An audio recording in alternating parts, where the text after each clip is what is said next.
Il faut obéir à Dieu plutôt qu'aux hommes. Acte 5, 29. Sois fidèle jusqu'à la mort, et je te donnerai la couronne de vie. Apocalypse 2, 10. Tu n'as pas renié mon nom. Apocalypse 3, 8.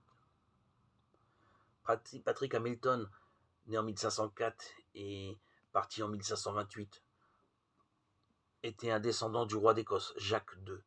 Étudiant à l'université de Paris, il connut les enseignements de Luther. Par la lecture du Nouveau Testament, il acquit rapidement une connaissance profonde de la parole de Dieu, qui est la vérité. Jean 17, 17. Il partit en Allemagne en 1527 pour approfondir ses connaissances. À l'université de Marbourg, Hamilton écrivit un livre qui présentait les contrastes entre la loi et l'évangile, entre les œuvres et la foi. Il rendait témoignage de cette vérité biblique. On est rendu juste devant Dieu uniquement par la foi et non par les œuvres. Romains 1, 17.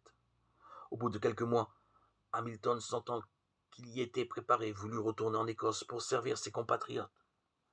Dès son retour dans son pays natal, il fortifia la foi d'un grand nombre de gens par sa prédication de la parole de Dieu.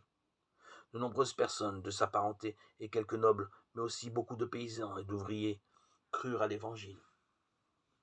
Peu de temps après, à 24 ans, Patrick Hamilton fut accusé d'hérésie à cause de certaines affirmations de son livre, et après un rapide procès, il fut condamné à mort. Le 28 février 1528, il fut brûlé sur le bûcher. Le supplice dura 6 heures parce que le bois ne voulait pas s'enflammer. Pendant ce temps de souffrance, Hamilton repoussait toutes les tentatives pour le faire renoncer à ce qu'il avait enseigné.